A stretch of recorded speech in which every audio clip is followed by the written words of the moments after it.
retomamos la sesión y tengo el gusto de presentar a tres colegas argentinas que van a participar en una ponencia colectiva: María Fernanda, Ángeles y María. María Fernanda Pinta es doctora en Historia y Teoría de Artes de la UBA, investigadora adjunta del Consejo Nacional de Investigaciones Científicas y Técnicas, CONICET.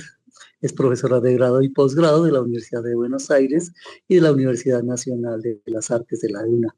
Ha dictado seminarios de posgrado y conferencias en calidad de invitada en diversas universidades. Sus investigaciones han contado con el apoyo de instituciones nacionales e internacionales. Participa regularmente de actividades académicas y publicaciones en diferentes contextos. Autora de trabajos de teatro expandido en el DITELA, la escena experimental argentina en los años 60, publicado por Biblios en 2013. Ha sido curadora de Mínimo Teatro, Museo Castanino Macro en Rosario, Argentina, en 2017, y es miembro del Consejo Editorial de Telón de Fondo, revista de Teoría y Crítica Teatral. Es una publicación digital de la Universidad de Buenos Aires. Ángeles Azcúa es licenciada en Bellas Artes de la Universidad Nacional del Rosario y magíster en Curaduría en Artes Visuales de la Universidad Nacional 3 de Febrero. Actualmente realiza el doctorado en Artes en la UNA, mediante una beca doctoral CIT Rafaela UNRAF del CONICET. Participó del programa de artistas de la Universidad de Torcuato Di Tella y gracias a una beca de la DAAD estudió en la Freie Universität de Berlín. Marina Sternmayer, de la Universidad de Buenos Aires, del Instituto de Investigaciones Gino Germani, es postdoctorado. Es una destacada investigadora y docente en el campo de las ciencias sociales, con una carrera académica que se caracteriza por un enfoque en la literatura argentina y latinoamericana contemporánea. Su trabajo se centra en temas como el poder, la violencia y la memoria en la literatura argentina, así como en análisis cultural y postestructuralismo. Ha sido becaria de CONICET y actualmente investiga en el Instituto Gino Merani de la Universidad de Buenos Aires. Es una ponencia colectiva la que van a realizar las tres colegas argentinas. La ponencia se titula Práctica de Archivo, Edición y Curaduría, Experiencias Intermediales de Investigación-Creación desde Argentina. El orden de las presentaciones lo establecen ustedes mismas. Bienvenidas, es un gusto tenerlas aquí con nosotros, así sea en la distancia. María Fernanda, Ángeles y María. Bueno, Hola, muchas muchas gracias gracias por la invitación. Voy a iniciar yo. Efectivamente es un trabajo entre las tres que vamos a ir abordando diferentes casos de Argentina. ¿Se escucha bien? ¿Sí? Bueno, les voy a compartir pantalla y bueno, comienzo entonces con la lectura. La invitación del presente seminario a reflexionar acerca de las prácticas de investigación-creación nos desafía en la medida en que nuestra actividad es mayormente investigativa y no artística, por lo menos en mi caso.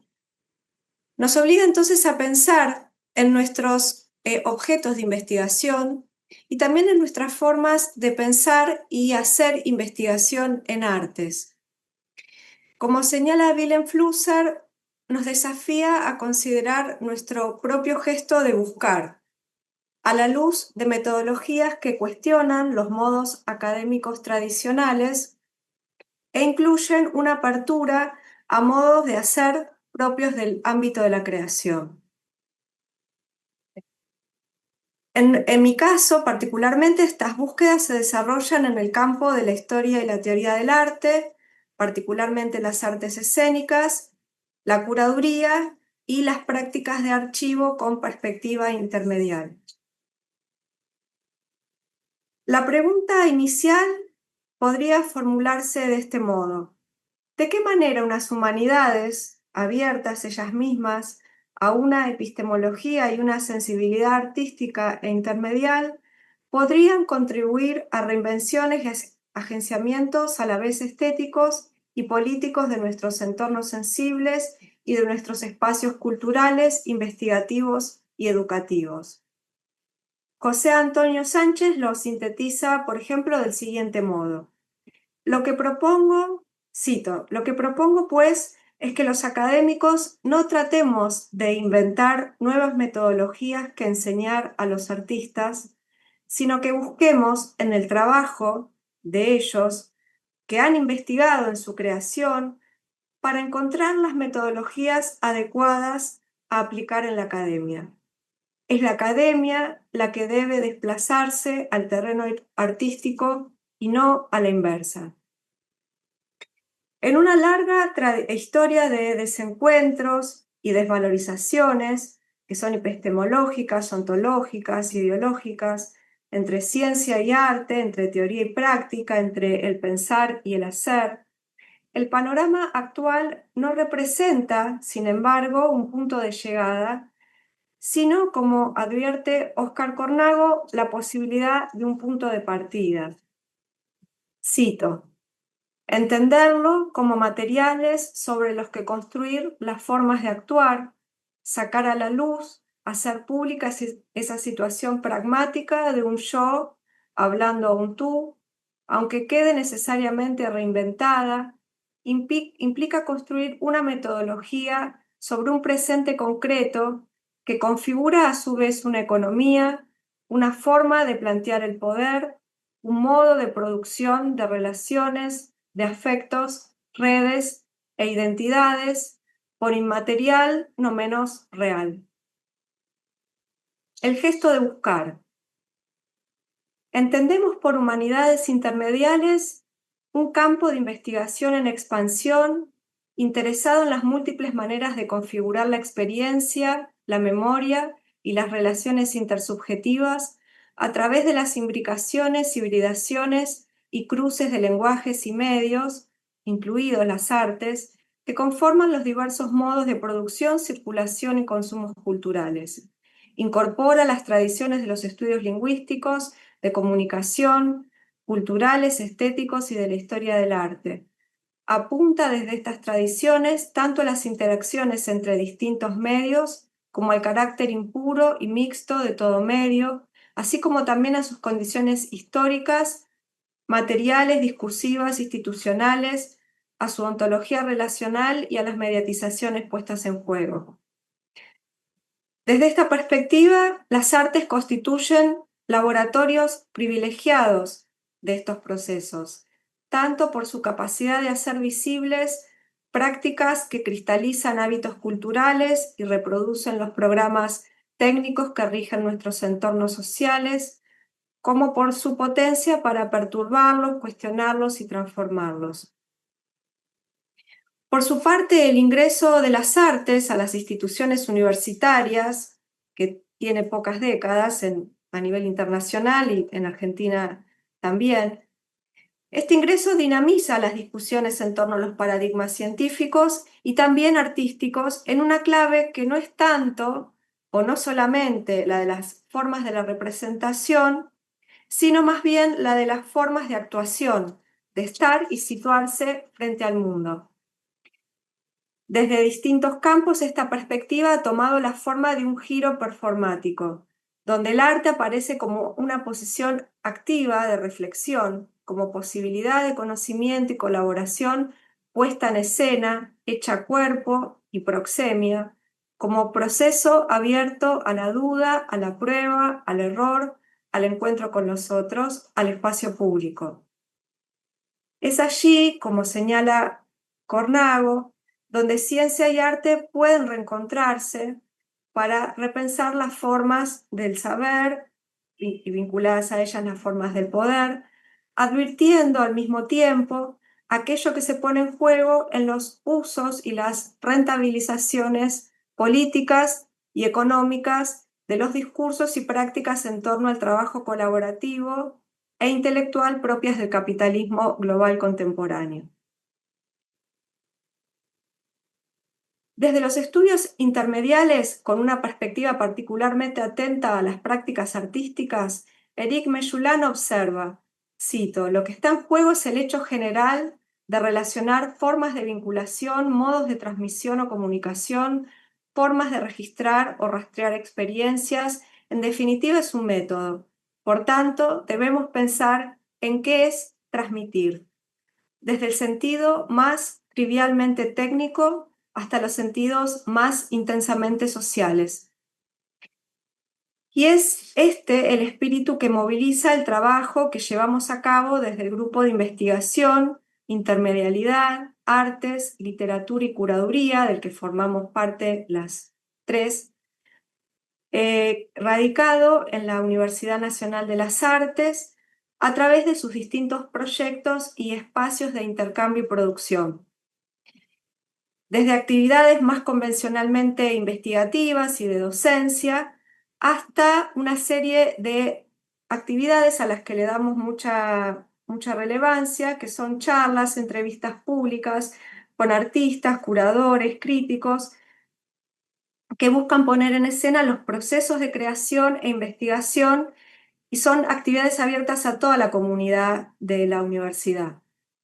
Creemos fuertemente que son esos espacios con y junto a otros, dentro y fuera de la academia, no solo donde el pensamiento y la investigación toman forma, sino sobre todo donde se abre una escena propicia para la construcción de una experiencia significativa a través del arte. Volviendo a Flusser, entonces recordamos, cito, la base del gesto de la búsqueda era la distinción entre sujeto y objeto, entre el hombre y el mundo, entre el yo y el ello. Pero nosotros estamos a punto de abandonar esa base. Y esta revolución ontológica tiene como consecuencias unas revoluciones epistemológicas, éticas y estéticas. Todos nuestros gestos se transforman, porque ni comprendemos al mundo como objeto de manipulación, ni al hombre como sujeto manipulador. Empezamos a comprender el mundo como nuestro entorno, en el cual y con el cual andamos a la vez que él anda con nosotros. Ya no creemos que hacemos gestos, sino que somos gestos. La práctica como investigación. Quisiera compartirles dos proyectos que vengo realizando a la par de mi labor como investigadora y docente y que son para mí un ida y vuelta, una especie de laboratorio experimental donde poner a prueba las cuestiones que acabo de compartirles y sintetizarles. El primero de ellos es el Archivo Oral de Arte Latinoamericano. Se trata de un proyecto curatorial de conferencias performáticas enfocadas en el pensamiento y la acción de artistas e intelectuales como Oscar Mazota, Lina Bobardi, Tomás Maldonado, Marta Traba, entre otros, que hacemos junto a Federica Baeza desde el 2015. Desde allí buscamos activar distintos archivos, dándoles una voz y un lugar para abrir debates, ideas y perspectivas desde el pasado hacia nuestro presente. En ese marco, trabajamos la exhibición Escuela Serena, llevada a cabo en el Centro de Artes de la Universidad de La Plata en 2019. Aquí se trató de una exhibición cuyo eje fue el pensamiento y la práctica pedagógica de Olga y Leticia Cossettini, llevada a cabo en la ciudad de Rosario, Argentina, entre los años 30 y 40 del siglo pasado. El objetivo en esta oportunidad, en la oportunidad de realizar Escuela Serena, fue mostrar y activar el acervo documental de aquella experiencia de enseñanza y aprendizaje, principalmente a través de acuarelas, cuadernos, epistolarios, registros fotográficos de las actividades de la escuela, y de sus estudiantes, niños, niñas entre 6 y 12 años, para recuperar genealogías de las prácticas de enseñanza libre de nuestro país. El proceso de trabajo de la curaduría y de la exhibición se abrió a su vez a la colaboración con dos artistas, Claudia del Río y Marina de Caro. Con Claudia del Río, interesada en los procesos pedagógicos en artes, hicimos una jornada de taller con estudiantes de las carreras de Bellas Artes y de Historia del Arte de la misma Universidad de La Plata, para que luego fueran ellas, las propias estudiantes, quienes diseñasen e implementasen actividades públicas con los visitantes.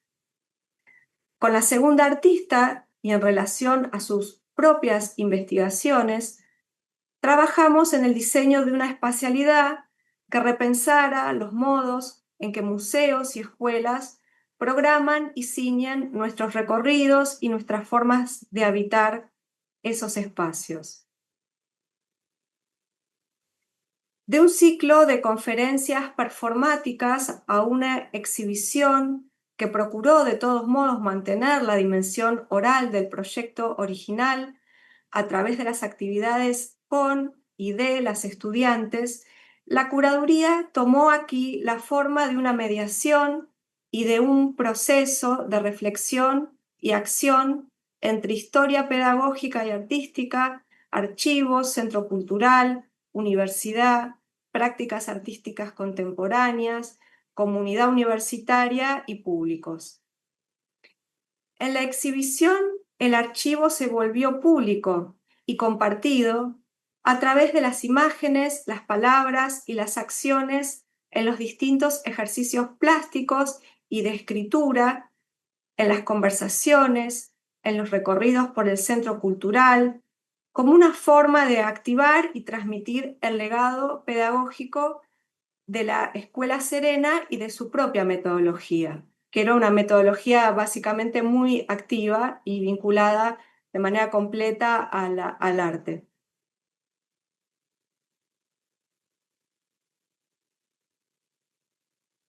No puedo.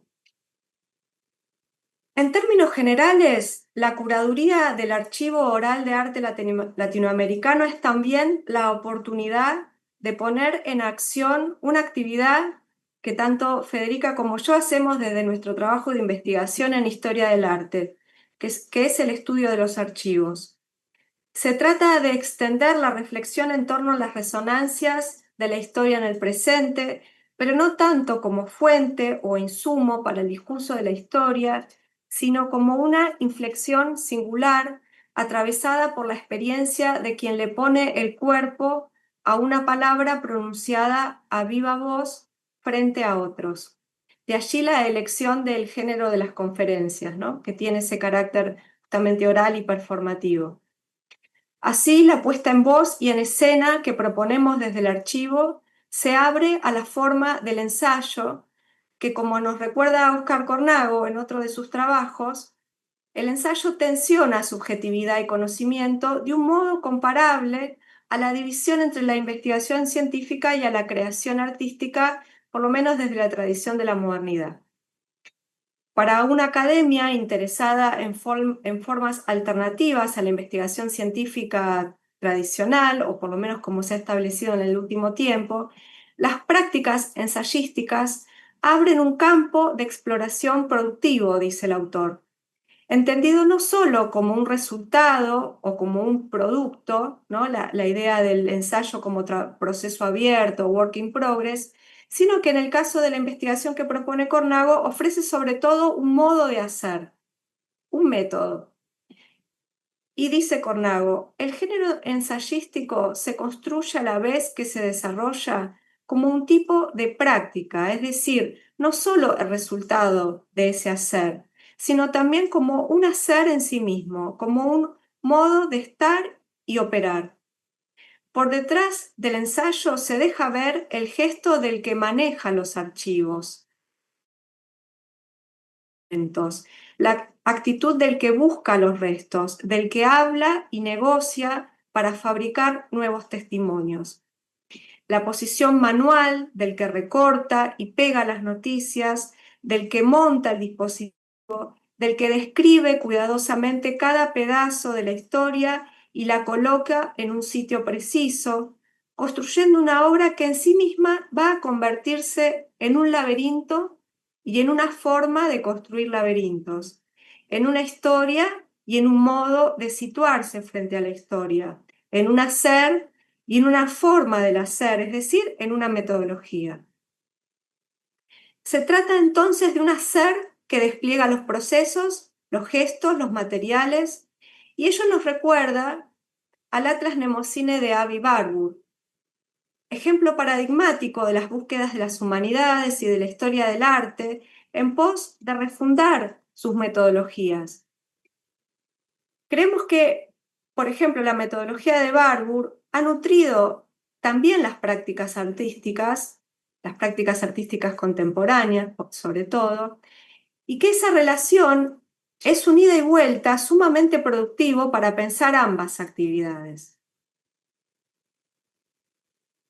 La segunda experiencia que quiero compartirles es lo que yo llamé provisoriamente práctica de memoria teatral, que comencé a hacer el año pasado en el marco de las residencias de investigación y escritura que llevé a cabo en la residencia Documenta en la ciudad de Córdoba, Argentina, y en la residencia El Potrero que realicé en Entre Ríos, Argentina, a través de la beca Constelaciones y de una serie de fundaciones y de redes de residencias artísticas en Argentina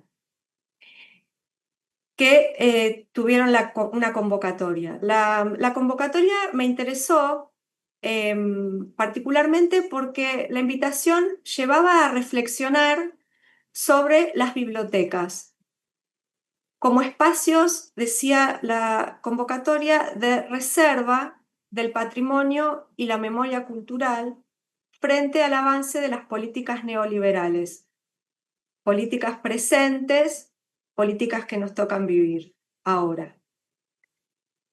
Resonó en esa convocatoria un proyecto de investigación y escritura que estoy llevando a cabo sobre una memoria personal del teatro que formó mi mirada y continúa haciéndolo a través de los años, como investigadora, como docente.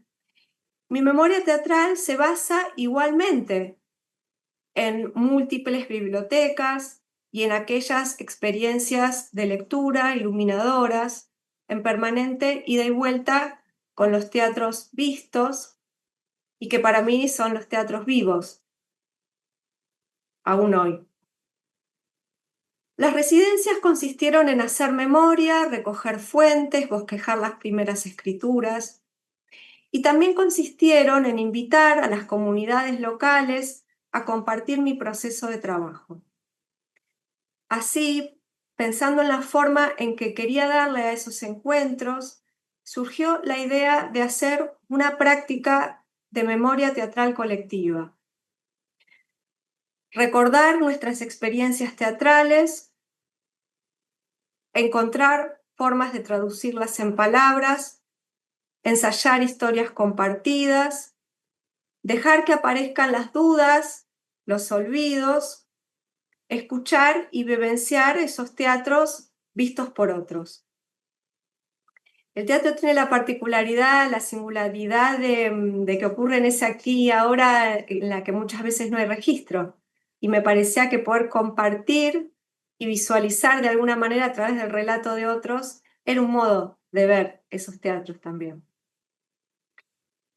Estas actividades públicas afirmaron las ideas en las que estoy trabajando alrededor de la necesidad de construir una memoria afectiva de los teatros, que nos han formado, nos han conmovido, nos hicieron pensar y nos dieron experiencia y conocimiento del mundo más allá de la historia canónica.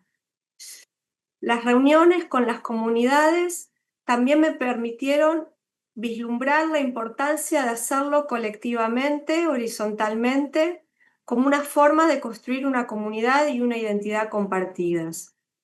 hacerlo también a través de bibliotecas y archivos frágiles, fragmentarios, como patrimonio cultural y áreas de reserva, tal cual lo proponía la convocatoria de las residencias.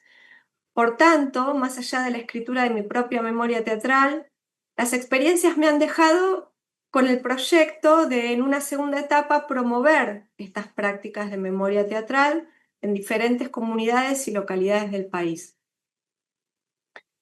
Como nos recuerda María José Contreras Lorenzini, desde hace ya varias décadas, una serie de disciplinas del campo de las ciencias sociales y las humanidades se han abocado a la articulación entre investigación y práctica, como el caso de la etnografía, de la performance, de los estudios de performance sociales, entre muchas otras.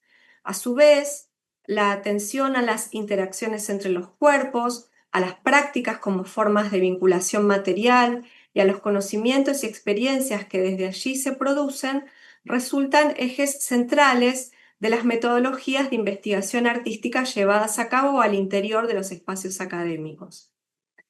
Entonces se trata, por un lado, de revisar epistemologías en ciencias sociales y humanidades que continúan reproduciendo los lugares de poder saber entre los objetos y sus objetos de conocimiento, un poco a la manera en que ya lo decía Flusser en los años 90. Al mismo tiempo, se trata también de trabajar en protocolos específicos para unas prácticas investigativas de las artes que a su vez son distintas a la investigación que todo artista realiza en función de su creación, de su obra artística. Señala la autora, Contreras Lorenzini, este giro de las prácticas se produjo en distintos campos del saber, por lo que no constituye un movimiento homogéneo. Sin embargo, las distintas perspectivas adhieren a la premisa general que establece que el conocimiento, el significado, la ciencia, el poder, el lenguaje ocurren en y por las prácticas. A modo de cierre, el pasado 10 de noviembre, con motivo de la Semana Internacional de la Ciencia, la Universidad Nacional de las Artes organizó una serie de actividades públicas, entre ellas la mesa Innovar, Investigar, Crear en Artes, cómo nos desafían los sistemas de promoción, en donde la rectora de la universidad, Sandra Torlucci, y el expresidente de la Agencia Nacional de Promoción de la Investigación, el Desarrollo Tecnológico y la Investigación, Fernando Peirano, conversaron acerca de la necesidad de revisar y ampliar los modos de validación científica en relación a la investigación y la producción de conocimiento en y desde las artes. Esto en un contexto de crisis profunda y de desfinanciamiento de las universidades y del sistema científico en Argentina. Allí se caracterizaban los modos dominantes de la investigación científica, considerando sus metodologías y productos en términos de replicabilidad, frente a otros modos caracterizados como modos alternativos de investigación en artes y humanidades, en donde se pone en juego ya no modelos replicables, sino la singularidad de la experiencia. Se trata entonces de trabajar en la validación de esas formas de construcción de conocimiento y no tanto, como decía Peirano, de pedir permiso para entrar al campo de la investigación científica. Poner en valor la dimensión estética de la investigación científica, las dimensiones perceptivo-afectivas propias de la experiencia estética y artística, como lo trabajan, por ejemplo, Deleuze y Guattari, y también los modos en que el conocimiento puede producir vínculos con la comunidad. Estos son desafíos para la Argentina y en términos generales para las academias en el mundo. Y son desafíos que deben ser pensados tanto desde la gestión y las políticas públicas como en diálogo con las comunidades universitarias y fuera de ellas las comunidades, si queremos darnos efectivamente un lugar a la cultura, a la educación y al arte en nuestras sociedades. Como señalaba al inicio de esta intervención, las prácticas de investigación-creación nos desafían a pensar, en la medida en que, en mi caso, mi actividad es mayormente investigativa y, repito, no artística, nos desafía en este sentido a pensar en nuestras formas de producir y de transferir conocimiento. En mi caso, las posibilidades de poner en práctica y en relación las investigaciones que llevo a cabo desde la historia del arte, activando archivos, compartiendo memorias, generando espacios de conversación y escucha, son modos de acercarme a las prácticas artísticas, no tanto como objetos de mi investigación, sino como modos de hacer, de pensar, de sentir y de habitar mi comunidad, por singulares e inmateriales, como decía Cornago, no menos reales. Gracias.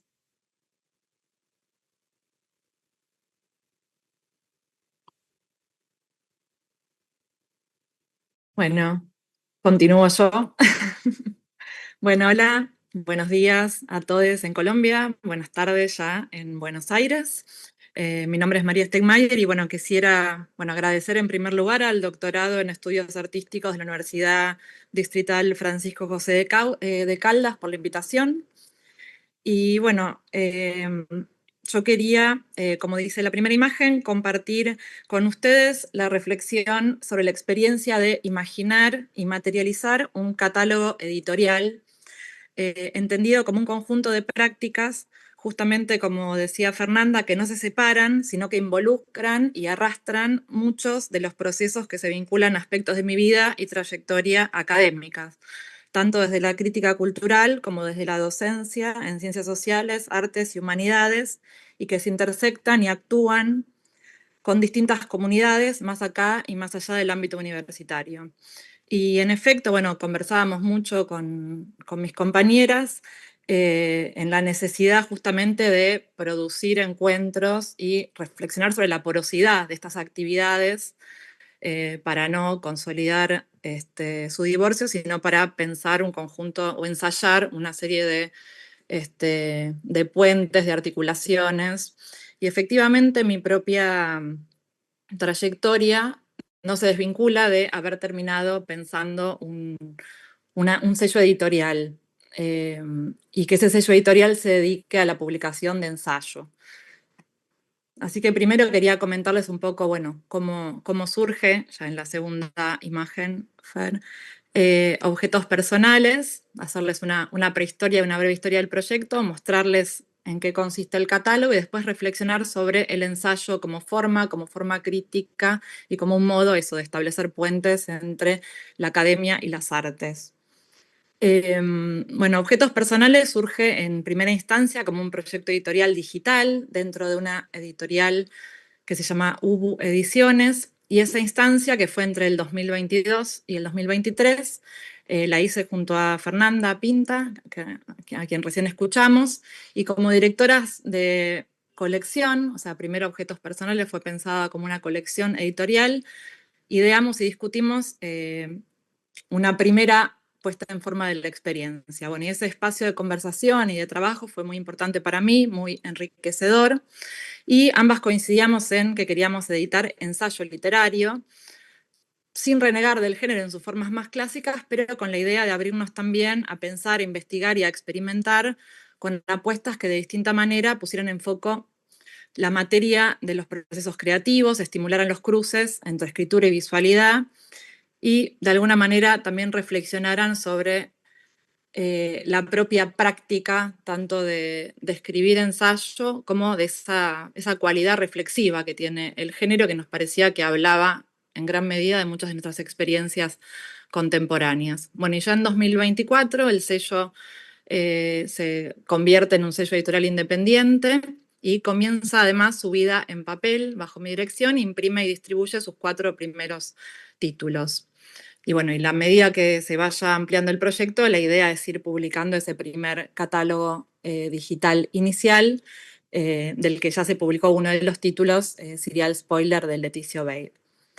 Pero bueno, de esta primera instancia digital, quería comentar que fue interesante porque mucha de la gente que accedió y leyó los libros se quedó con la idea, o por lo menos con la sensación, de que no había leído un PDF, sino que había tenido, había generado un vínculo con un libro. Incluso había una serie de recuerdos vicarios en donde la gente recordaba haberlos leído en papel y no en pantalla, lo cual habilitó una pregunta sobre, bueno, ¿qué es efectivamente un libro, digamos, ¿no? Más allá, y también toda una serie de preguntas sobre el soporte, la materialidad, pero la materialidad sobre todo de esa experiencia y de esa relación con la cosa, ¿no?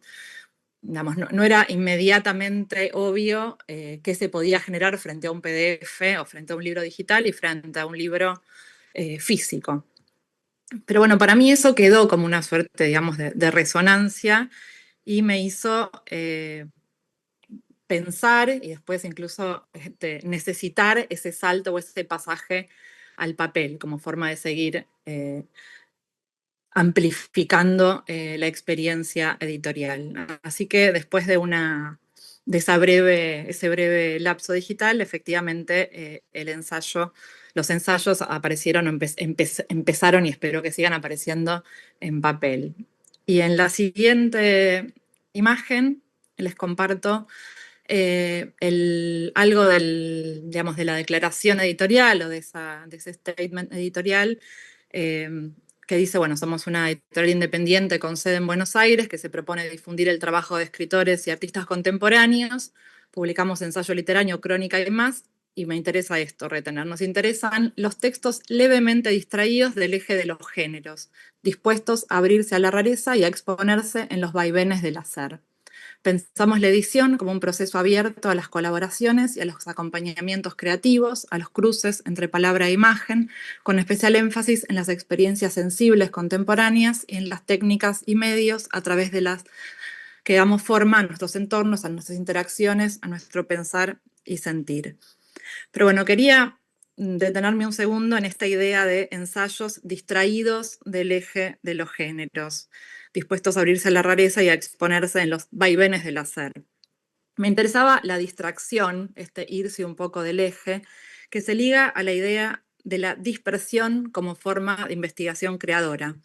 En este caso, en relación a las prácticas y las preguntas que se ponen en juego en la materialización de un catálogo, que insiste sobre ciertos problemas, sobre ciertas preguntas que conciernen a modos de pensar y hacer. ¿Es posible ensayar modos de poner la dispersión a nuestro favor? ¿Volverle una cualidad positiva, un modo del hallazgo en la pérdida? ¿No es el ensayo como forma una forma de hacer? Con esa tensión, dispersión, separación, desvío, como algo estructural y no un accidente indeseable o evitable. Busco la etimología de distracción en Internet. La palabra distracción viene del latín, que significa separación o desunión, derivado del verbo distraere, arrastrar en direcciones opuestas, formado por separación, y traere, arrastrar, tirar. Por lo tanto, etimológicamente es la acción de arrastrar o tirar la atención en direcciones diferentes, desviándola de su foco original. En resumen, me dice Internet, cuando te distraes es como si a tu mente le estuvieran arrastrando lejos de donde debería estar concentrada. De esta idea de separación surge también el sentido de desviar la atención de una tarea o foco, pero también se refiere a la idea de divertirse o entretenerse, ya que es una forma de apartar la mente de lo serio o lo aburrido, aunque en origen podía tener connotaciones negativas de desvío. Bueno, me interesa la dispersión como valor enfático, ¿no? Tal como la trabaja, por ejemplo, Rosario Blefari en su Diario de la Dispersión. Rosario Blefari es una música, poeta, artista, se podría decir que una artista intermedial argentina, pero que escribe un Diario de la Dispersión, donde es presentado precisamente como la dispersión es presentada como un método de trabajo, ¿no? Que pierde el eje de la concentración, que se corre de la línea recta y propone la exploración de caminos no lineales y simultáneos para el hacer. La dispersión, la rareza, la exposición de los vaivenes. Entonces son aspectos medulares del proyecto de objetos personales. Y les leo brevemente la entrada con la que se abre el Diario de la Dispersión. Dice, lunes 30 de diciembre de 2019. Este será el Diario de la Dispersión. Quiero ver cómo hago lo que hago y si en realidad hago algo. Quiero ver cómo las ideas se transforman y a qué puerto llegan, si es que llegan. Celebré la dispersión como método a partir de cierto momento de la vida en que me di cuenta que no estaba mal, que era una manera de hacer. Bueno, la mirada del ensayista se concentra, pero también se disemina, se contagia, se pierde, se dispersa, se derrama sobre el mundo y así expande sus límites, altera fronteras. Dicho de otro modo, podríamos pensar que el ensayo se concentra en perderse. Bueno, Objetos Personales quiere hacerse eco de una multiplicidad de experiencias contemporáneas que hacen aparecer objetos allí donde no se los espera.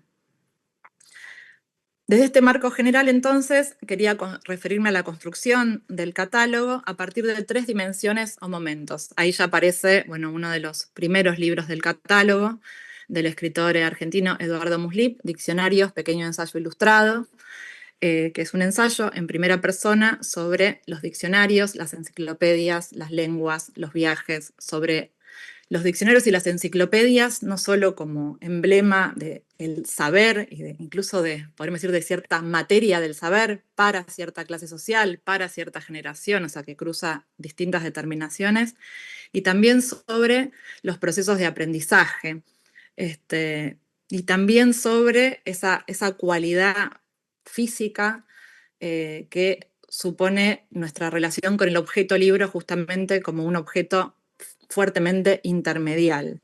Ahora después les leo algunos fragmentos en torno a eso. Pero primero quería comentarles entonces que pienso el catálogo de objetos personales a partir de 3 dimensiones o 3 momentos interconectados. Por un lado, bueno, algo que voy a desarrollar, que va a ser mi mirada o la mirada sobre el ensayo. Por otra parte, la inflexión autobiográfica, o sea, qué pasa o qué se juega en esa primera persona del ensayo. Y en tercer lugar, la relación con los objetos. Y en función de eso, bueno, toda la conversación que pueden establecer entre sí los libros que empiezan a configurar el catálogo. Entonces, me interesa el ensayo como plataforma de investigación y de experimentación, y esto por varias razones. Ahora, bueno, en lo que sigue voy a intercalar distintas referencias. Muchas tienen obviamente una historia en mi propia trayectoria académica en la docencia, en la que doy materias que tienen una persistente interrogación sobre las formas de escritura académica y sobre qué lugar ocupa el ensayo dentro de la academia y en las políticas de escritura.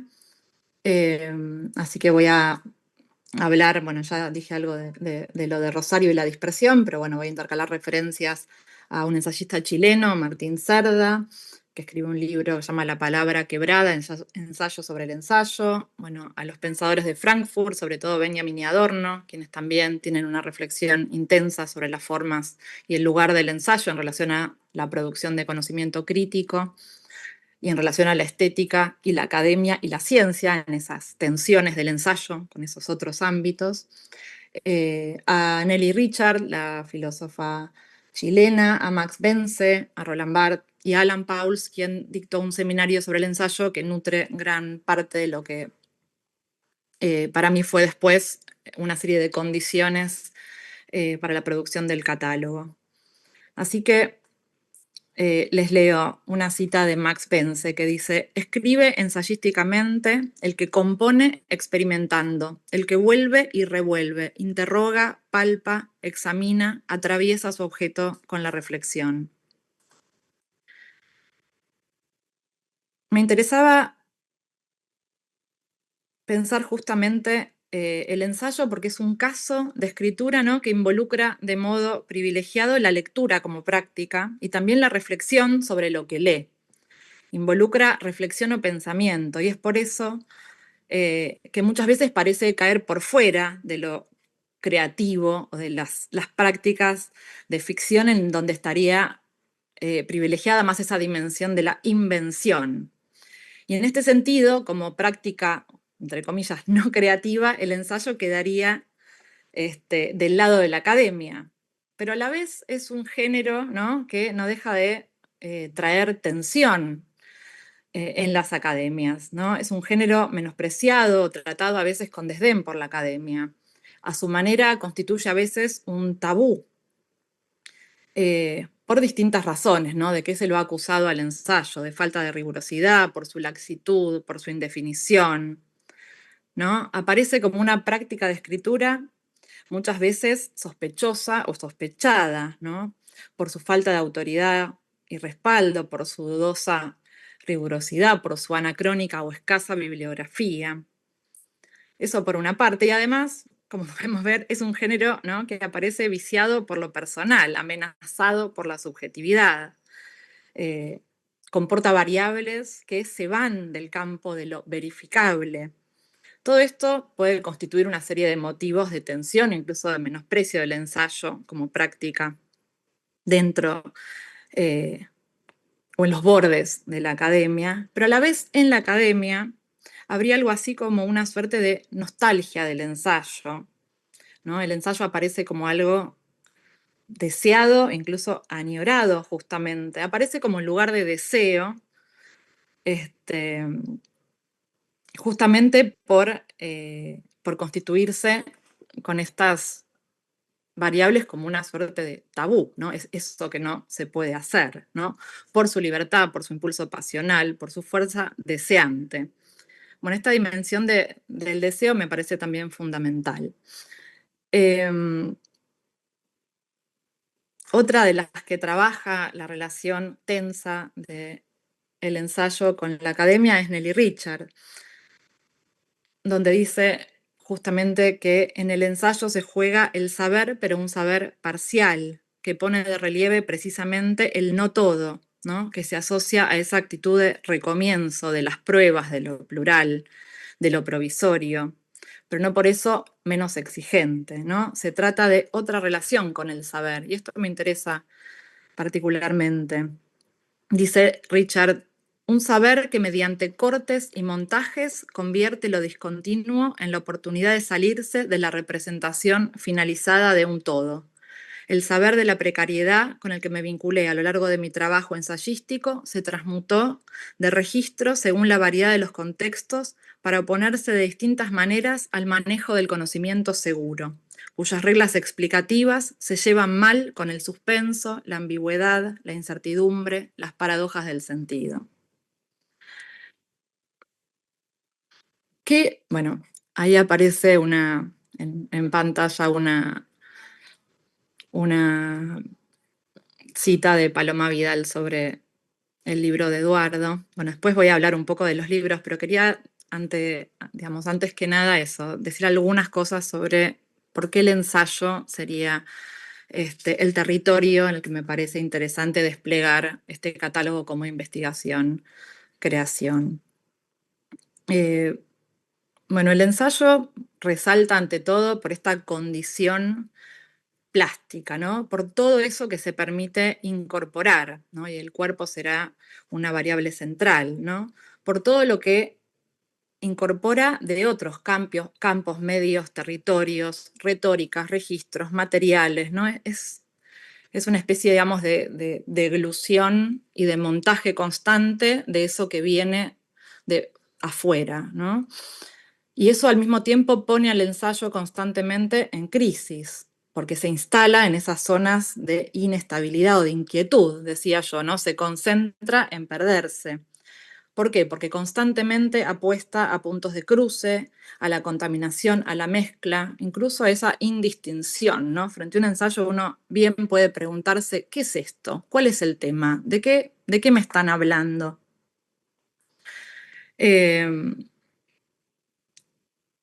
Ahora, de ahí la capacidad o la potencia de esta práctica de desarmar lo dado, ¿no? Lo recibido, de intervenir, desarticular esas configuraciones que se daban por sentadas, ¿no? El qué es esto, hecho programa de intervención, podríamos decir. ¿Qué combina o qué articula el ensayo que en otros géneros no se tocan? ¿no? El ensayo aparece con mucha potencia porque combina, por un lado, actitud crítica y escritura de sí, intervención polémica muchas veces e intimidad. Combina lo conceptual y la opinión, ¿no?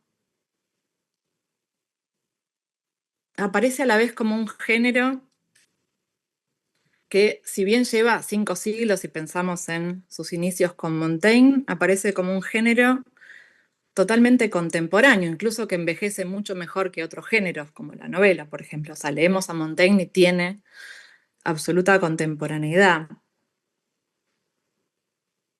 Y lo interesante en Montaigne, por ejemplo, es esta dimensión, ¿no?, de la pluralidad. Aparecen, ¿no?, los ensayos, ese campo de, como decía Fer, de prueba y error, un campo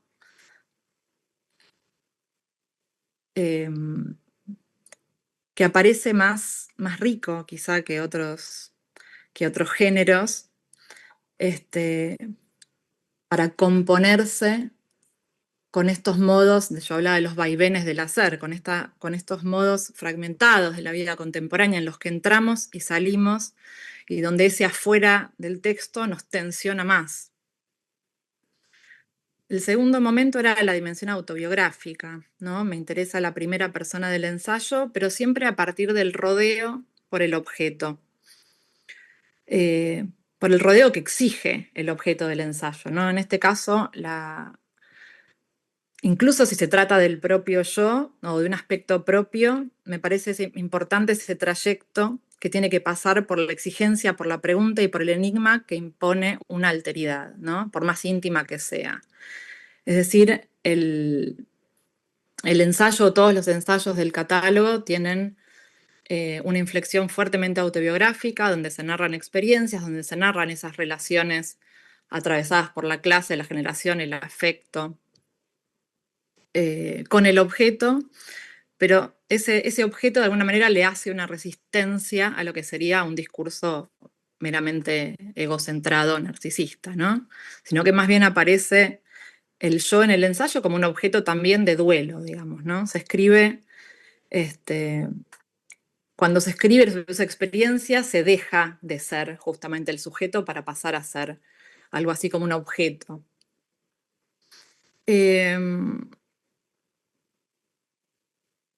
Bien, ¿no? Yo decía Montaigne, soy la materia de mi libro.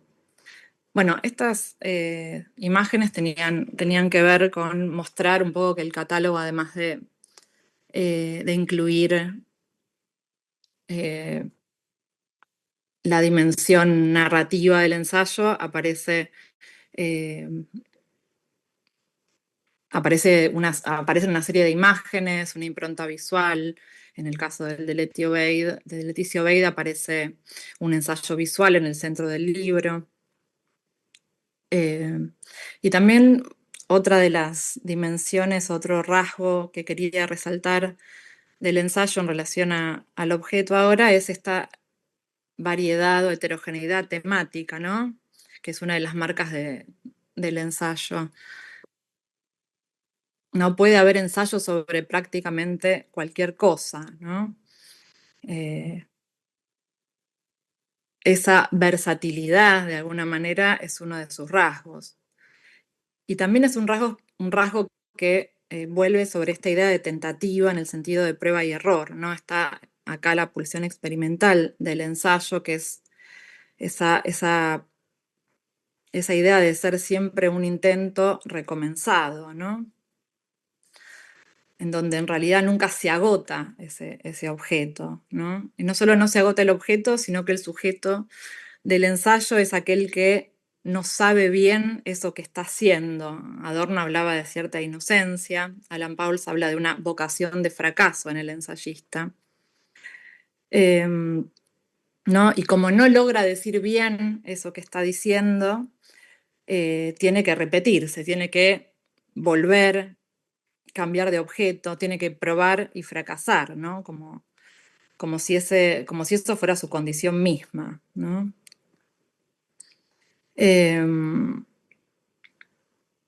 Otra dimensión que aparece en los ensayos, bueno, podemos avanzar al siguiente, es una dimensión signada por la domesticidad y el amateurismo, por una afición a lo doméstico, ¿no? A lo menor. Bueno, en el caso del ensayo de Leticia aparece esa relación con un material quizá desprovisto de dignidad teórica, las series, pero no como un canon de series, sino como ese modo de el consumo contemporáneo que, como dice la narradora, nos tiene por ahí horas mirando algo, diciendo, ¿por qué estoy viendo esto? Pero lo interesante de Serial Spoiler ahí es que la narradora se detiene, interrumpe eso que está viendo y se detiene en la paleta, en qué están comiendo en la serie, qué están tomando, eh, cómo es el doblaje, digamos. El hilo conductor en el libro que son las series la, la lleva a toda una serie de reflexiones muy interesantes sobre el contagio, sobre qué pasa con esas prácticas menores que muchas veces se combinan en nuestra vida cotidiana con la serie como condimento atmosférico de la vida cotidiana. Además, ¿no? Podemos estarla viendo mientras estamos barriendo la habitación, qué pasa ahí con el sonido, qué pasa ahí con la posibilidad de pausar con la barra espaciadora para volver a mirar un fotograma. El libro incluye listas, capturas de pantalla. Em, ¿No? Aparece esa modalidad de la intimidad también como pulsión antitrascendental del ensayo, ¿no? Como que es como un espacio en el que se ponen en juego saberes idiosincráticos particulares, ¿no? Em,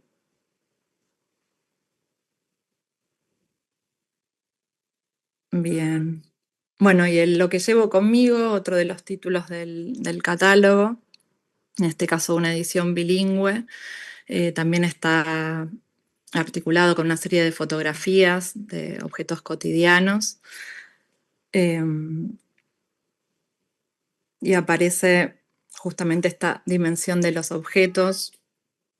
En el caso de Lo que llevo conmigo, ya no son las series, sino dos prendas femeninas e íntimas, la bombacha y la cartera, donde aparece por ejemplo, en el caso de la cartera, su dimensión como objeto cultural, desde los monederos de los monjes a la corte de María Antonieta, donde la cartera se convierte en un accesorio de moda. Y después hay otro de los títulos, El bosque, donde también aparece, bueno, ahí está, donde aparece la idea ahí del bosque como tópico, pero también como sensación, y aparece la idea de un libro bosque, ¿no? Un libro como un bosque de referencias que van también, ¿no? Que son capaces de mezclar la alta cultura o el cine de autor con una producción de Disney o incluso el fondo de una casa en la ciudad de Rosario. Eh, en todos los ensayos me interesaba, por un lado, esta dimensión del yo,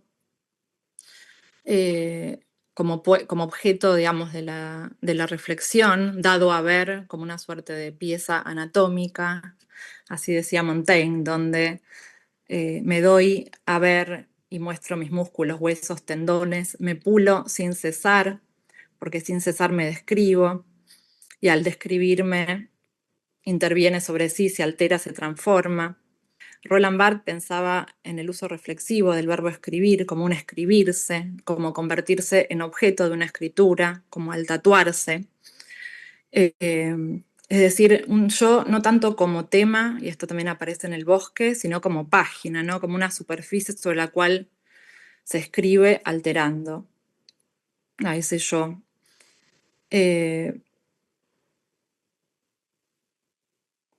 Aparece en el ensayo a la vez que esta dimensión del amateurismo, esto del no saber lo que se está haciendo, no saber bien qué es lo que se está escribiendo, como una suerte de incompetencia declarada, ¿no? Con la idea de que ese saber justamente va a aparecer sobre la marcha, con y en la práctica misma, ¿no? No hay un saber que preexista, sino que nacerá de la práctica ensayística misma. Es un saber que se sabe en la duración, nunca antes. Y, ¿no? ¿Cómo se hace para hacer eso que no se sabe hacer? Eso, ¿no? Hace falta deseo. Entonces vuelvo a esta dimensión del deseo, que es muy importante para pensar la figura del ensayista como amateur, ¿no? El ensayista como amateur, que también quiere decir amador, como aquel que ama lo que hace, ¿no? El que ama una y otra vez repetida insistentemente sin preocuparse por el resultado. Bueno, acá aparece esta dimensión de apertura del ensayo, ¿no? Esta figura indiferente al resultado. Bueno, en esa figura Barthes veía un ideal vanguardista y moderno, ¿no? Esto que se hace sin una finalidad evidente.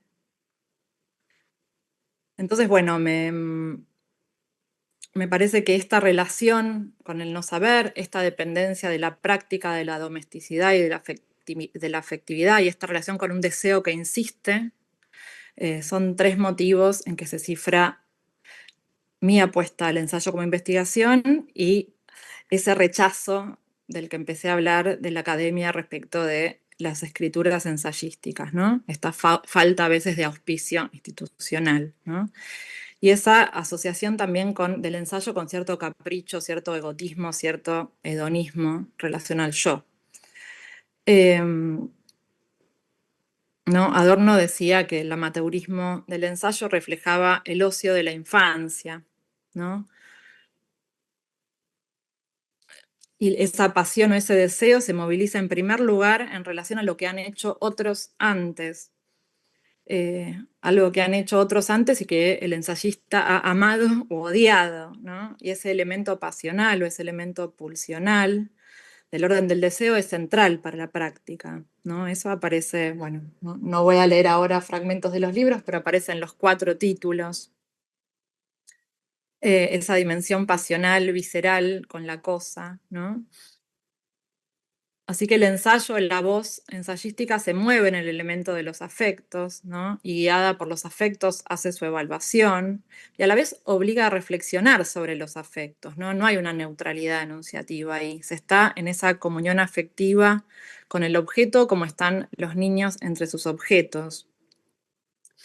Me interesaba acá una cita de Martín Cerda en donde dice: la mirada microscópica, capaz de rastrear la más ligera variación en la estructura de una pasión, un temor María, o un deseo. María, Ya estoy en tiempo, perdón.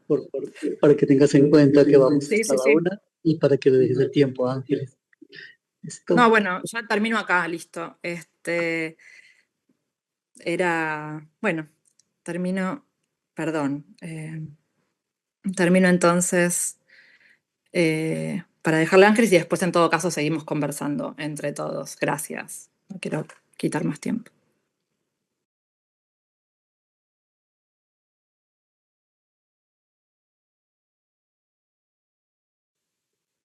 Comparto pantalla, entonces. Mm, Dejo de compartir. Dale.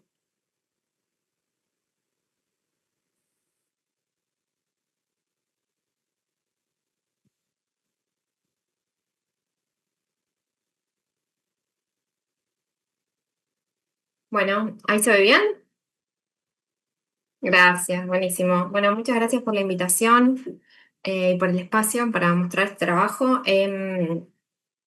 Bueno, me quedé pensando un montón de cosas acerca de lo que estuvimos hablando. El caso que voy a presentar se inscribe dentro del marco de mi investigación sobre prácticas artísticas colaborativas que se desarrollaron en Rosario a principios de los años 2000, específicamente sobre esta exposición que se llamó Feliciano Centurión, Omar Esquiliro e Iván Soché en el espacio Roberto Vanguardia. Un poco para contextualizar, estamos hablando de Rosario en el año 2004, Rosario 2004-2005. Rosario es una ciudad del interior de la República Argentina, es la tercera ciudad en importancia por la cantidad de habitantes. Y en el 2004 fue como una especie de centro del campo artístico nacional porque abrió el Museo de Arte Contemporáneo de Rosario, que es como un anexo del Museo Municipal de Bellas Artes Juan B. Castañino. Bueno, Fernanda estuvo hablando de un proyecto que desarrolló ahí. Cuando abrió el Macro fue como una fiesta porque era el primer museo de estas características en la región. Y bueno, y dentro, y justamente en el interior del país, o sea, fuera de Buenos Aires, en un país tan centralizado como como Argentina, ¿no? Eh, Era un museo bastante particular porque, bueno, todavía lo es, porque cuando abrió se suponía que tenía la colección de arte argentino contemporáneo más importante del país. O sea, en el catálogo figuraban casi 250 piezas que formaban parte de la colección. Y bueno, entonces en ese momento Rosario era como una fiesta, o sea, habían llegado, la inauguración del Macro se dio en simultáneo al tercer Congreso Internacional de la Lengua Española, entonces estaban los reyes de España, habían ido el presidente Néstor Kirchner, que también hace poco acababa de asumir, eh, y un montón de escritores, o sea, no sé, por ejemplo, en el Museo Castañino se estaban exponiendo los manuscritos de la Aleph de Borges. Realmente Rosario en ese momento fue una fiesta. 2 meses antes de que inaugure el museo, abre Roberto Vanguardia, en esta esquina de la Prida 627. Era un espacio comandado por Eugenia Calvo, Mauro Guzmán, Nancy Rojas, Lila Siegris y Sebastián Pinciroli, de los cuales 3 trabajaban en el museo, que un poco en el marco de las temáticas de este encuentro me parece bastante interesante cómo en el macro, cuando se crea el museo, se propone que en áreas claves de gestión y de coordinación no estén desarrollados por gente que venía del palo de la historia del arte o de la curaduría, sino más bien por artistas visuales. 3 de los integrantes de Roberto Vanguardia van a formar parte del equipo del museo. Ellos se habían conocido en un espacio bastante singular, que es el Levante, además de su tránsito por la Universidad Nacional de Rosario. Y me detengo acá porque también entra dentro de este ecosistema de prácticas colaborativas, ¿no? Un espacio que estaba llevado adelante por, entre otros, Graciela Carnevale, que fue una figura clave de los años 60 del arte político, ¿no? de nuestro país, porque Graciela había formado parte, ¿no? de Tucumán Arde, de hecho fue una de las artistas que viajó a Tucumán, y había realizado experiencias como estas, que consistió en una muestra que convoca, que invita a la gente. Ella se va de las salas, los cierra con llave y quedan todos encerrados ahí en esta sala, y para poder salir tienen que romper la vidriera del lugar.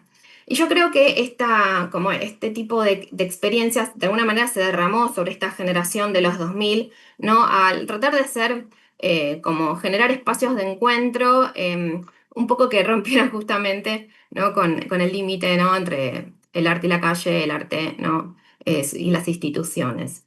Bueno, a continuación voy a presentar brevemente un poco a todos los integrantes de Roberto Vanguardia. Ella es Eugenia Calvo. En esta fotografía se la ve durante el montaje de la exposición de Feliciano Centurión, Omar Esquilino y Iván Sachet en Roberto Vanguardia. Ella en ese momento estaba realizando esta serie de fotografías como bastante ominosas, ¿no? de restos de comida sobre vajilla inglesa. Y a la vez empezaba a desarrollar este tipo de instalaciones compuestas por mesas, muebles, así en construcciones variadas. En este caso es en este espacio, el Levante, que fue tan importante para ellos y que justamente la obra se llama Yo estuve aquí.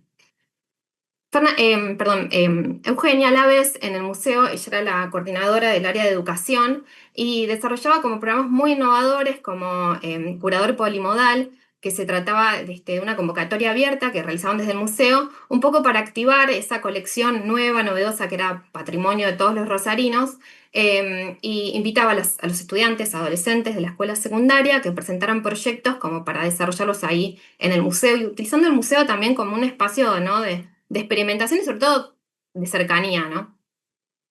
Luego está Mauro Guzmán, que, bueno, acá también está durante el montaje de la muestra, que que era el responsable dentro del museo, primero de la tienda, que cuando abrió el Macro, luego directamente de las dos sedes del Castañino y del Macro, de un área dedicada al diseño. Junto a la Fundación Diario de la Capital desarrollaban un salón anual, el premio a diseño del Diario de la Capital, que lo que intentaba hacer era vincular justamente al museo, a la institución más dedicada al campo de las bellas artes, con este área que en ese momento era un área vacante. Ahora estaba bastante como en boga, pero en ese momento no se reflexionaba mucho sobre el diseño, al menos en la ciudad.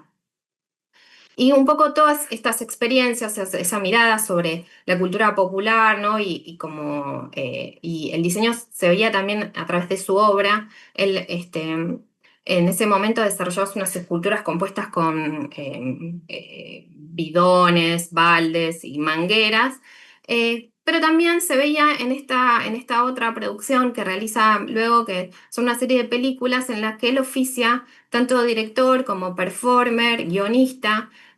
O sea, viendo cómo esta forma de este abordaje integral, ¿no? Acerca de la producción, o sea, tanto estaba en el museo, desarrollaba su actividad de gestión dentro de Roberto Vanguardia y de producción colectiva con ellos, y a la vez este tipo de producciones propias.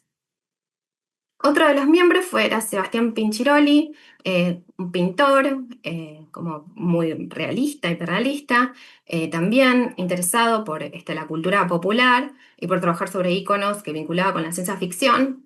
Y a la par, él daba clases de pintura ahí en Roberto Vanguardia, como en otros lugares. Tiene un taller que funciona hasta la actualidad, llamado El Hurón Rojo, y en este caso están en el hall del Museo Castañino, reflexionando un poco o haciendo como un trabajo casi de plagio sobre una pintura de Ernesto Deira que forma parte de la colección del museo.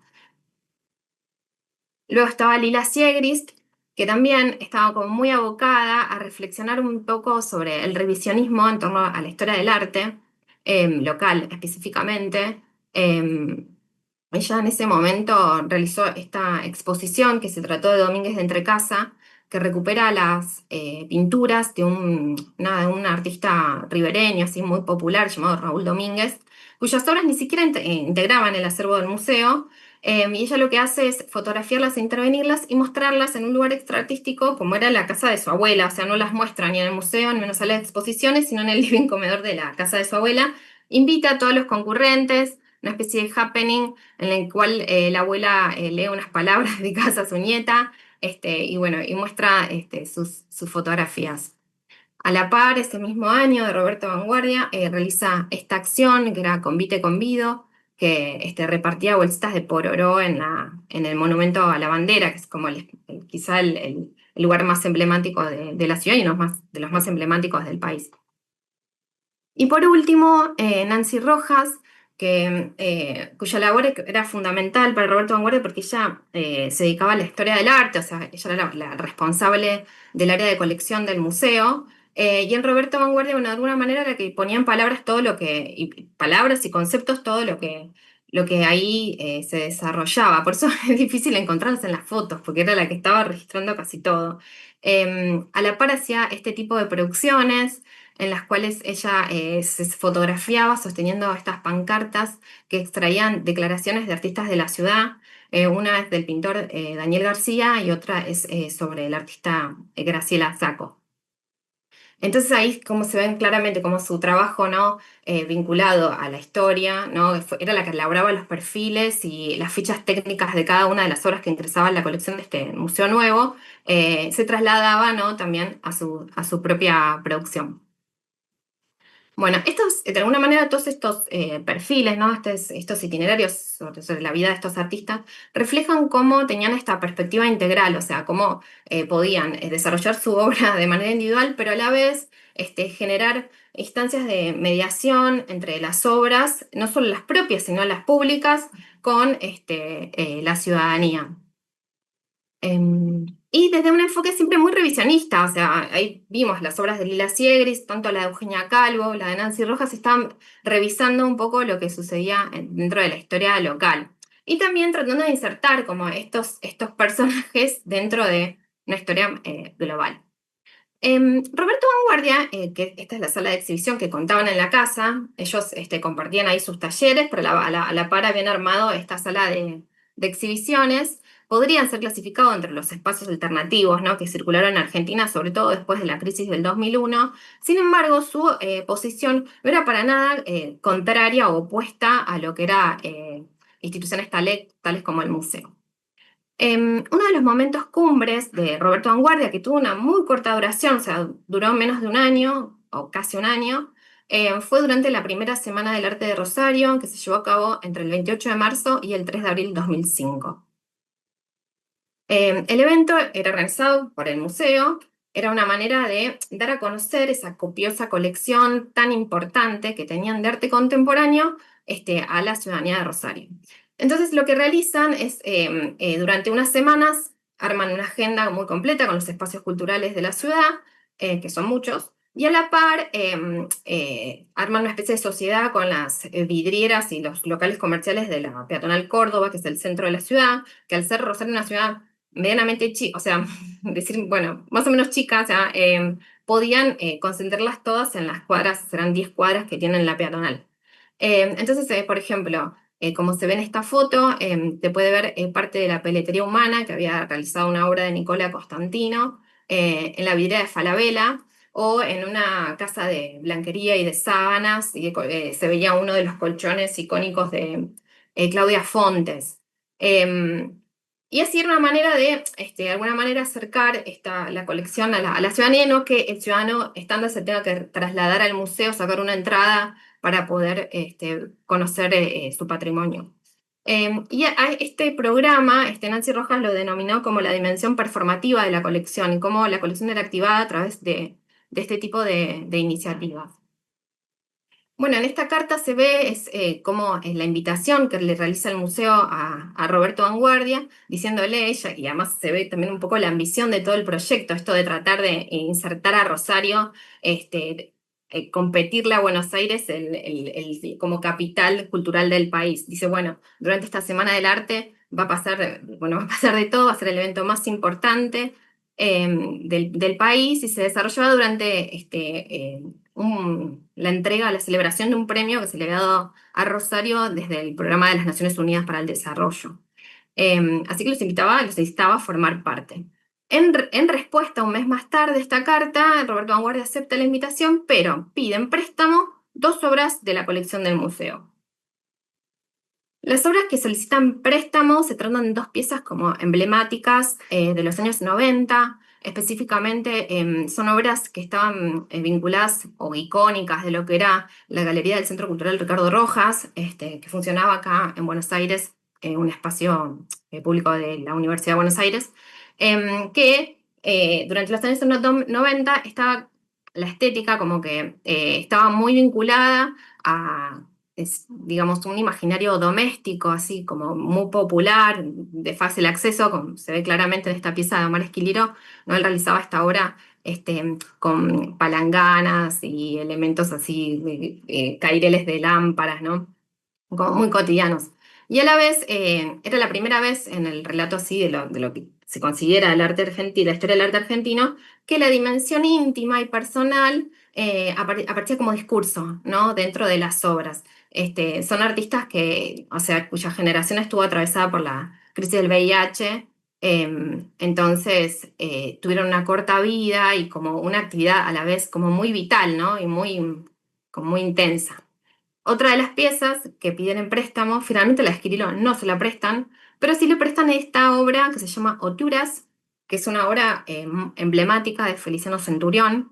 Se trata de una frazada, sí, comercial, bastante ordinaria, si se quiere, intervenida con apliques realizados al crochet y algunos otros hechos en ñandutí, un poco vinculando ese universo afectivo, ¿no?, doméstico, el cobijo, ¿no?, con tradiciones populares, ancestrales, así muy propia de Paraguay, que es donde él había nacido.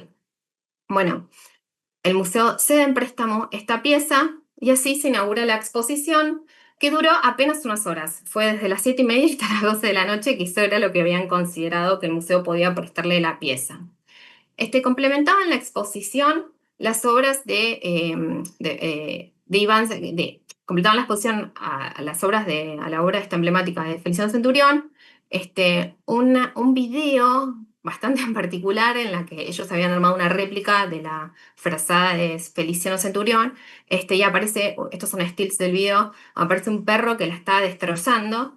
Tengamos en cuenta que esta era la generación que los precedía a ellos, entonces que había como una necesidad también como de instalarse en esa historia, y bueno, nada, vamos a destruir a ese momento. Y a la vez introducían la obra de este artista inventado llamado, que bautizaron Iván Sachet. Iván Sachet se presentó con 2 piezas, de las cuales Mauro Guzmán ofició como artífice. Bueno, está esta estufa, que acá se lo ve a Mauro nada, terminándola de preparar, y esta batidora, que como ven, o sea, podría haber sido tranquilamente parte de este relato de los años 90 de Buenos Aires, o sea, como un objeto de uso doméstico muy común, de fácil acceso, intervenido así con colores así vivos y esos objetos así como de billuterino, que nada, accesible, o sea, muy, muy barato. Para presentar a este artista inventado, Iván Sachet, lo que hicieron fue utilizar diversos dispositivos, como por ejemplo la cartela de exhibición, como les había comentado, todos ellos trabajaban en el museo, entonces conocían perfectamente lo que tenían que hacer como para presentar, o sea, que la historia sea verosímil. Elaboran este tipo de cartelas y esta hoja de sala con un perfil biográfico. Que me interesa mucho el perfil biográfico, como en él se condensan rasgos centrales, por un lado de los años 90, pero al mismo tiempo ciertas convenciones de lo que hace a la biografía de un artista, ¿no? Por un lado hablan de una subjetividad marcada por la disidencia sexual, la figura del autodidacta que trabaja con materiales domésticos y de baja tecnología, que es lo que les venía contando antes, el pasaje por talleres y redes afectivas más que por instituciones formales, o sea, no se menciona un tránsito por la universidad o por determinados talleres, sino más bien por los vínculos, ¿no? que tenía con sus contemporáneos. Una experiencia internacional, habla de un viaje a París, en donde entra en contacto con una autora que también es inexistente. La centralidad de lo cotidiano y lo íntimo y lo precario como campo estético, hablan de que Iván Sachet trabajaba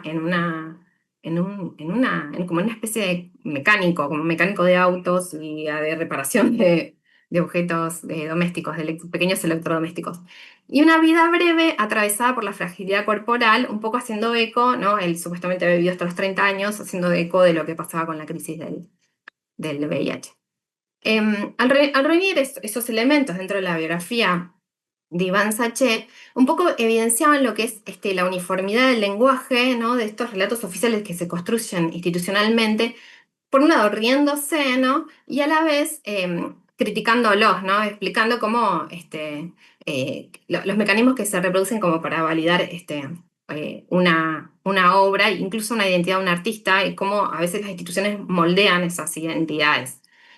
Otra cosa que me parece singular de lo que pasa con Iván Sachet es que aparece mucho esta figura que es como en la curaduría contemporánea es muy recurrente, de descubrir un artista que había sido olvidado dentro de la historiografía del arte, como este descubrimiento, ¿no? de un relegado, ¿no? por la historia.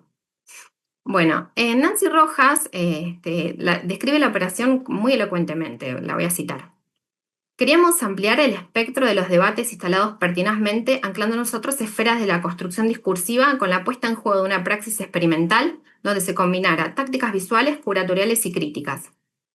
Como les comentaba, la muestra duró simplemente esas 3 horas. Dicen que primero que durante la inauguración, lo que duró la muestra, la conservadora del museo, Gabriela Valdomar, estuvo parada como una estatua al lado de la frazada, cuidándola toda la noche, y que Mauro Erlisca, que es como muy conocido galerista de acá de Buenos Aires, de hecho fue director de Arteba durante ese momento, estaba no indignado, pero no podía creer como esa pieza patrimonial tan importante, porque realmente hay muy pocas obras de esa serie de Feliciano Centurión, estuviera ahí en ese espacio tan informal y con esas condiciones de expositivas y de resguardo, ¿no? Yo creo que hoy, ya que pasaron 20 años de esa operación, creo que esa exposición un poco ilumina lo que fue ese momento de Rosario, en el que cual se ensayaba mucho, se reflexionaba mucho acerca de lo que era el arte contemporáneo, lo que era la genealogía, lo que significa construir o discutir los relatos oficiales, ¿no? Y a la vez dialoga con esto que plantea Nelly Richard, justo que antes hablábamos de ella, que dice que el pensamiento crítico no puede quedar atrapado en las regulaciones académicas globales, sino que necesita articularse con sus márgenes y con sus afueras, ¿no? Específicamente en este caso, ¿no? El interior de la República Argentina. Por último, lo que les quería contar, mostrar así muy brevemente, es cómo ellos estaban como que eran muy conscientes de lo que hacían. Cuando deciden separarse, un año más tarde de su creación, en septiembre del 2005, y apenas creo que fueron, no sé, 6 meses después de la muestra de Iván Saché, publican en el diario local, que tiene una enorme tirada, una noticia necrológica en la que anuncian la muerte de Roberto Vanguardia, y a la vez publican en la revista Ramona, que como es la revista de artes visuales, que en ese momento, de alguna manera, era quizá la revista más importante de artes visuales, quizá la última que hubo de esa envergadura en nuestro país, donde relatan, como documentan todo lo que habían hecho dentro de Roberto Vanguardia. Uno puede reponer esas acciones gracias a esas publicaciones. Por último, les quería mostrar mi obra que ingresó en la colección del museo muchos años después, en el 2019, y dice: si tuviste la suerte de vivir en Rosario de joven, Rosario te acompañará, vayas a donde vayas por el resto de tu vida, porque Rosario es una fiesta que no termina nunca. Bueno, gracias.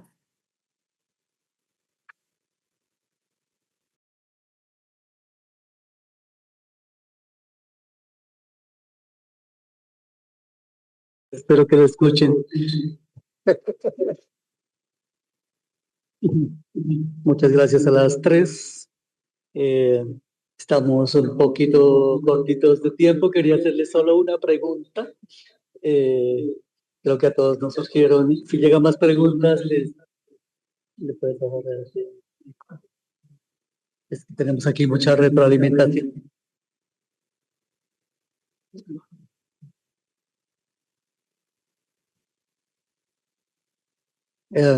Ahora sí, ¿cierto? Ahí me están escuchando, ¿sí? Ok, no, que quería hacer si nos llegan preguntas, se las hacemos llegar por correo y la conversación continúa. Solo quería hacer una, y es pues, tan interesantes los 3 trabajos que están realizando cada una. Pero la pregunta que me surgía es si ustedes colaboran entre sí, es decir, que si hay algún tipo de colaboración o que solo es parte de un grupo de investigación lo que ustedes hacen y cada una como con su ruta propia de investigación, creación, con estos proyectos que dialogan bastante, pero son distintos, ¿no? O sea, a mí me sonaba mucho que la edición y la curaduría dialogan allí, ¿no? Las dos. La curaduría es un proceso de edición y la edición en la edición hay procesos curatoriales también, ¿no? Veía yo algo ahí como muy, muy interesante, ¿no? De las prácticas, cómo se cruzan esas prácticas, y eso me hacía pensar si ustedes colaboran entre sus proyectos, entre sí. Esa era como mi pregunta, que es obvia. Bueno, algo apareció en el primer momento de objetos personales. Trabajamos conjuntamente con María. Después, bueno, ella lo continuó ya en su formato de papel. Luego, bueno, actualmente Ángeles está haciendo su doctorado, yo la estoy dirigiendo. Pensamos que era interesante poder compartirles distintos proyectos que cada una va desarrollando, pero hay mucha conversación interna, digamos, y por eso hay muchos cruces de intereses, de personas involucradas en los distintos proyectos que van y vienen y colaboran de un proyecto a otro. No sé qué tienen las chicas para decir, pero en principio eso, que nos parecía interesante poder compartirles una diversidad de actividades que estamos haciendo, pero siempre en un marco de mucha conversación entre nosotras y al interior del grupo, que somos muchos más. Bueno, eso. pero a su vez cada persona con su inquietud también, ¿no? Con su sesgo, con su foco.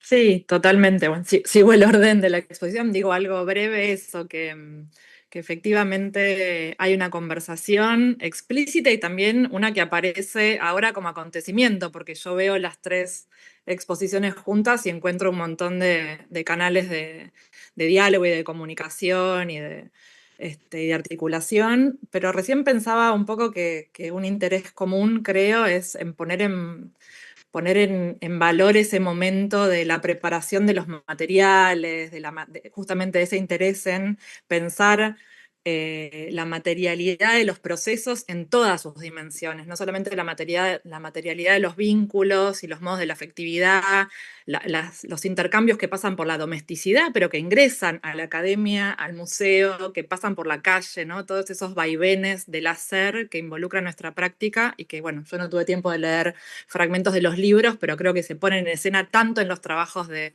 edición, curaduría, archivo, reconstrucción de historias y de escenas, como la de Rosario que nos contaba Ángeles, y que pasan por darle esa dimensión digamos, que arroja efectos de conocimiento a partir de la reflexión sobre todas las trazas y las intermediaciones y materialidades que están involucradas en nuestra tarea. Eso para mí.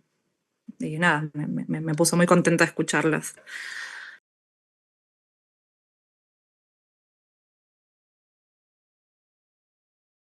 Sí, yo creo que hay algo también es generacional, o sea, consumimos las mismas cosas, o sea, conversamos, nada, y está atravesado creo que por eso también.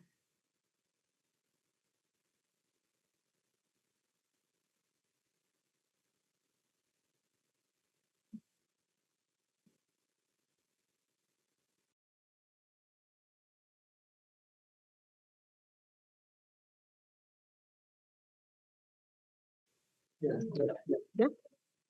Bueno, yo seguí la mayoría de las ponencias, me tuve que ausentar en una porque estaba en una cita médica, y creo que algo que vi, porque de alguna manera no es que haya habido una curaduría muy intencionada en la ubicación de los ponentes, pero muchas veces sucede que es como, que es un buen, sucede que resultan, digamos, como que conversan.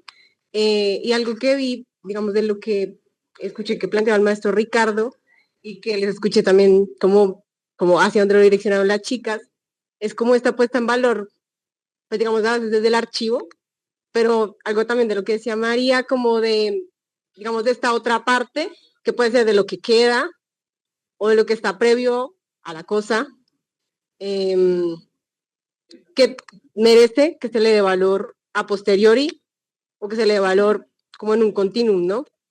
Bueno, ese era como un comentario que tenía que un poco, como que venía pensando ahorita que venía escuchándolos en mi bus. Sí. Muy Sí, bien, hay una dimensión también, muchísimas gracias. bueno, María, no, sigue María.